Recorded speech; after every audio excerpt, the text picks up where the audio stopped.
Assalamualaikum. Today we are going to discuss about a very sensitive topic of speech and language disorder, that is fluency disorder. Fluency disorder क्या होते हैं इसको जानने के लिए सबसे पहले हम आपको ये बताते चले कि fluency क्या होती है. So the fluency is the flow of speech in a very smooth and rhythmic manners.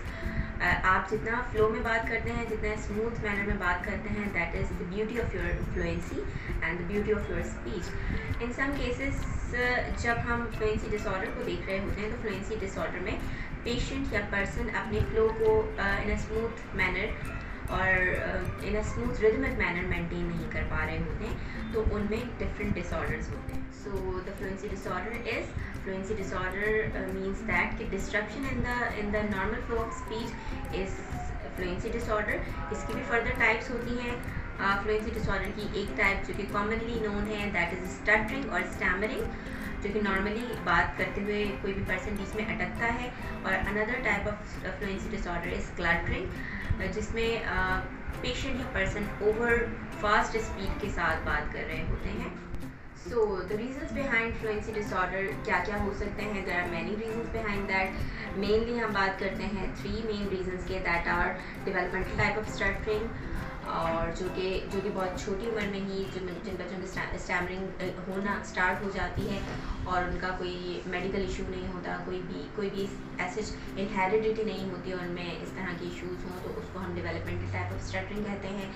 Another reasons is psychogenic type of stuttering. Psychogenic type of stuttering में पेशेंट्स को कोई भी शॉक या ट्रॉमा जो है वो फेस करते हैं और उसके बाद उनमें इस तरह की स्टैमरिंग हो जाती है. नॉर्मली हम भी स्ट्रेसफुल कंडीशन में लाइक हमें अगर किसी सुपीरियर पावर के सामने कुछ प्रेजेंटेशन करनी है या ऐसी कोई सिचुएशन होती है तो हमारे साथ भी कॉमनली फ्लुएंसी डिस्ट्रप्शन हो जाती है. लेकिन वो क्योंकि सिचुएशन वाइज होती है इसलिए हम उसको डिसऑर्डर कंसीडर नहीं करते. लेकिन कुछ लोग इस चीज़ को इतना ज़्यादा अपने ऊपर हावी कर लेते हैं कि वो उनको पता है कि वो सिचुएशन आनी है और उनको स्टैमरिंग स्टार्ट हो जानी है, तो उनकी स्टैमरिंग को हम साइकोजेनिक टाइप ऑफ स्टटरिंग कहते हैं. इसके अलावा जो तीसरी टाइप ऑफ कॉजेज़ है that is neurogenic type of stuttering. और न्यूरोजेनिक किसी भी न्यूरो डिसऑर्डर्स की वजह से होने वाली जो स्टैमरिंग है उसको हम न्यूरोजेनिक टाइप ऑफ स्टटरिंग कहते हैं. इसके बहुत सारे रीजंस होते हैं. लाइक स्ट्रोक के बाद हमारे पास, क्योंकि स्ट्रोक की वजह से पेशेंट्स का एरिया ऑफ स्पीच डिस्टर्ब होता है, तो ये बहुत सारे पेशेंट जो कि स्ट्रोक के हों और उनमें फ्लुएंसी डिसऑर्डर हमें देखने को मिलता है. टाइप ऑफ स्टैमरिंग या टाइप ऑफ फ्लुएंसी डिसऑर्डर में हम अगर बात करें तो डिफरेंट सोशल, हमारे सोशल सर्कल में डिफरेंट लोग या different person who are affected with stammering या फ्लुएंसी डिसऑर्डर मुख्तलिफ तरह से कंप्लेन लेकर आते हैं. लाइक उनकी स्पीच में रेपिटेशंस होती हैं, उनकी स्पीच में प्रोलॉन्गेशंस होती हैं, उनकी स्पीच में ब्लॉक्स होते हैं. अब रेपिटेशन की भी फर्दर टाइप्स होती हैं. लाइक अगर कुछ पेशेंट जो है वो सिलेबल या सिंगल लेटर जो है वो उसको प्रोलॉन्ग कर रहे होते हैं, लाइक मैं कर रहे होते हैं और उसके बाद मैं जाना चाहती हूँ प्रोलॉन्ग मतलब फ्लो में आ जाता है. फिर उसके बाद इन सम केसेस वो पूरा का पूरा एक वर्ड रिपीट कर रहे होते हैं. मैंने जाना है करके मैंने को इतनी दफ़ा रिपीट करते हैं कि वो मैंने जो है वो उनका रिपीटेड साउंड होता है, जो कि उनकी फ्लुएंसी की ब्यूटी को ख़त्म कर देता है और फ्लुएंसी डिस्टर्ब कर देता है. इसी तरह उनमें एक और जो टाइप हम देखते हैं that is prolongation of a syllable, जो कि ड्यूरिंग द सेंटेंस भी हो सकता है और स्टार्टिंग द सेंटेंस भी हो सकता है. लाइक सुनो, ठीक है, मैंने स्टार्टिंग में रेपिटेशन किया तो रेपिटेशन नहीं होना चाहिए था. लाइक रेपिटेशन नहीं होना चाहिए था. This is actually a prolongation of R sound and सुनो, that is the prolongation of सा साउंड, जो कि वो person who is affected with fluency disorder normally हमारे सामने शो कर रहे होते हैं. इसकी थर्ड टाइप जो होती है दैट इज़ ब्लॉक्स. अक्सर हमारे पास जो पेशेंट्स आ रहे होते हैं वो हमारे सामने स्पीच करते हुए कोई भी वर्ड अपने मुंह से निकाल ही नहीं पा रहे होते. उनका कहना होता है वो वर्ड कहीं हलक में फंस गया है और वो उनके मुंह से निकल ही नहीं पा रहा. और जैसे बात करते हुए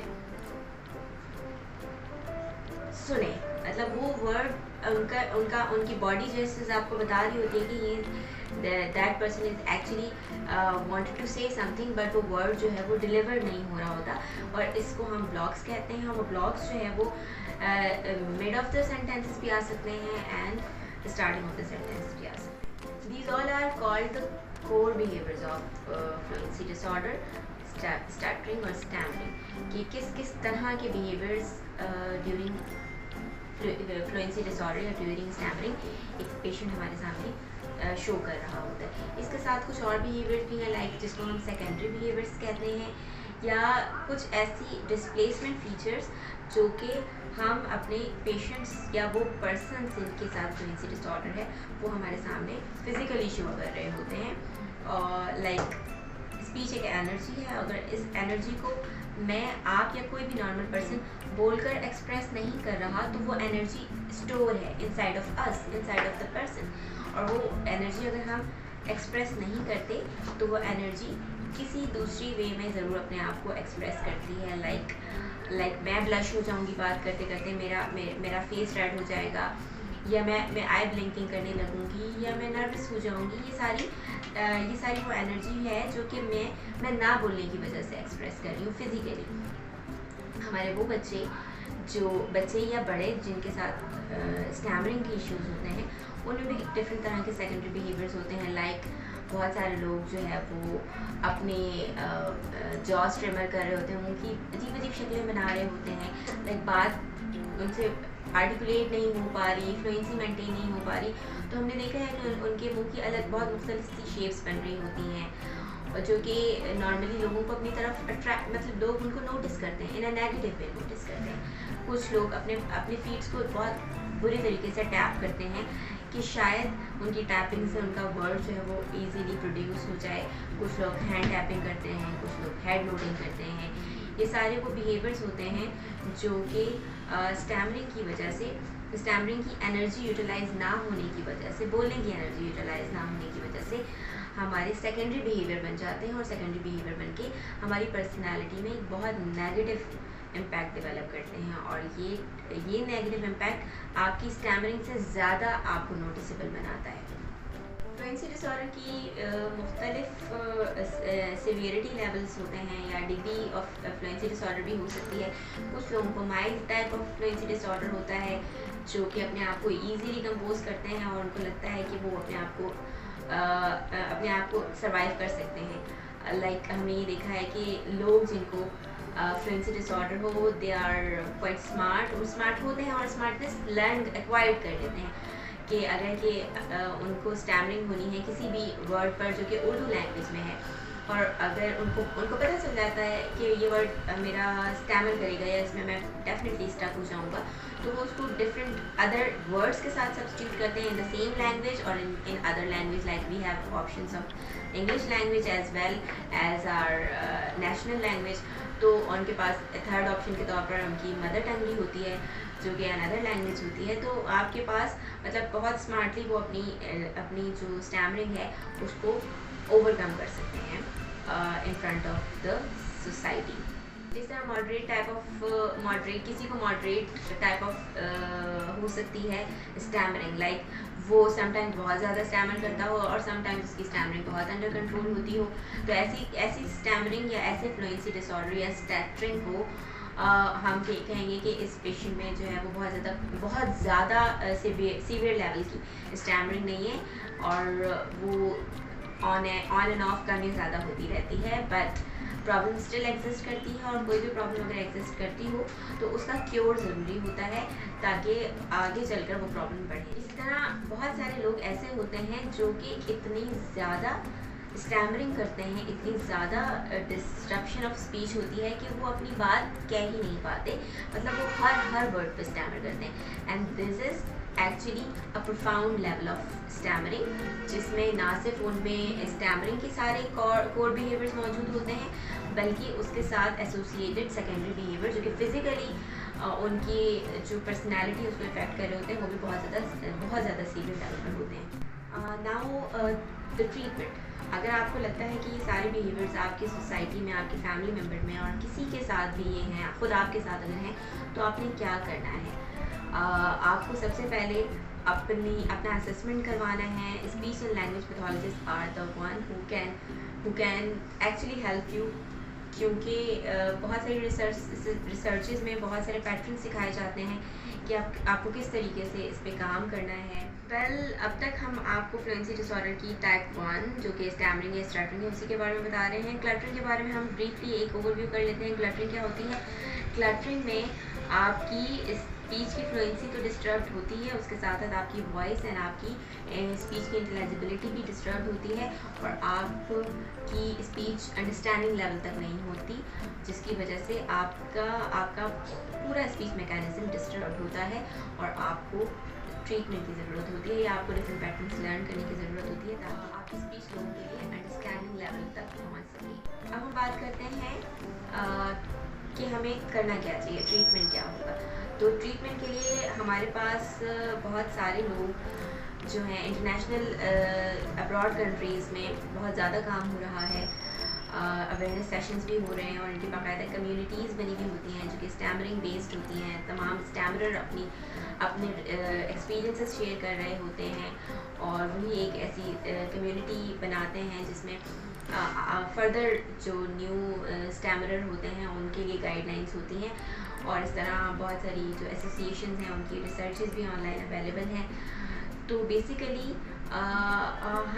इसका जो सिंगल क्योर जो हमें नज़र आता है दैट इज़ कि हमें स्पीच थेरेपी करवानी चाहिए, क्योंकि ये स्पीच डिसऑर्डर है और स्पीच थेरेपिस्ट के पास जाकर आपने अपनी type of stuttering, degree of stammering और इसके अलावा फर्दर क्योर लेना होता है। स्पीच थेरेपिस्ट आपकी ना सिर्फ काउंसलिंग करती हैं बल्कि उसके साथ साथ आपके डिफरेंट स्ट्रेटजीज भी सिखाती हैं, स्पीच पैटर्न्स भी सिखाती हैं और ओरोफेशियल मसल्स पर एंड ब्रीथिंग पैटर्न्स पे काम करते हुए आपकी स्पीच के फ्लो को मेंटेन करती हैं।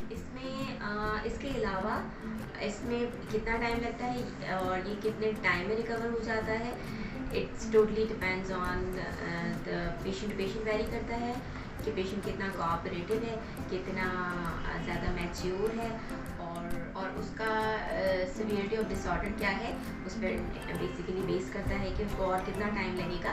एंड सेकंड थिंग, इसके अलावा हमारी डिफरेंट जो टेक्नोलॉजीज़ है, क्योंकि टेक्नोलॉजी बहुत ज़्यादा आजकल एडवांस हो गई है, तो रिसेंटली हम एक और स्पीच ईजी के नाम से एक डिवाइस है जो कि इंट्रोड्यूस करवाई गई है फ्रॉम यूके। तो उनका ये कहना है कि स्पीच ईजी डिवाइस ऐसी डिवाइस है जो कि हियरिंग एड की तरह की होती है, जो कि आपको एक स्टिमुलस प्रोवाइड करती है, जो कि आपने हियरिंग एड की तरह अपने कान के पीछे या कान के अंदर इन द ईयर और behind the ear hearing aid की तरह की डिवाइसेस होती हैं जो कि आपने अप्लाई करनी होती हैं और जिसको लगाते ही आपको एक स्टिमुलस मिलता है जो कि आपके ब्रेन को जाकर स्टिमुलस प्रोवाइड करता है और जिसकी वजह से आपकी स्टैमरिंग, अगर आप बात करें तो वो बहुत हद तक कंट्रोल हो जाती है। But this device is too much costly, जो कि हर किसी के लिए अफोर्डेबल नहीं है और ये हर किसी को पॉजिटिव रिजल्ट नहीं देती। इनसाइड आपको इसके साथ साथ this is not the permanent actually cure of this disorder. आपको ये डिवाइस लेने के साथ साथ स्पीच थेरेपी की भी ज़रूरत होती है। स्पीच थेरेपी की जो अहमियत है वो अपनी जगह बहरहाल होगी, स्पीच थेरेपी आपको करवानी होगी। यहाँ तक की वीडियो में हमने आपको ये गाइड किया कि स्टैमरिंग के कॉजेज़, स्टैमरिंग की टाइप्स, इसके कोर बिहेवियर, इसके सेकेंडरी बिहेवियर्स और इसके लिए फर्दर क्या क्या स्ट्रेटजीज स्पीच थेरेपिस्ट के पास जाकर आपको मिलती हैं और किस तरह की इलेक्ट्रॉनिक डिवाइसेस अवेलेबल हैं। ये सब आपको होपफुली आज के सेशन से इन्फॉर्मेशन मिली होगी। अब तक के लिए आपका बहुत बहुत शुक्रिया। इंशाल्लाह अगले सेशन में हम आपसे बात करेंगे। तब तक के लिए अल्लाह हाफ़िज़।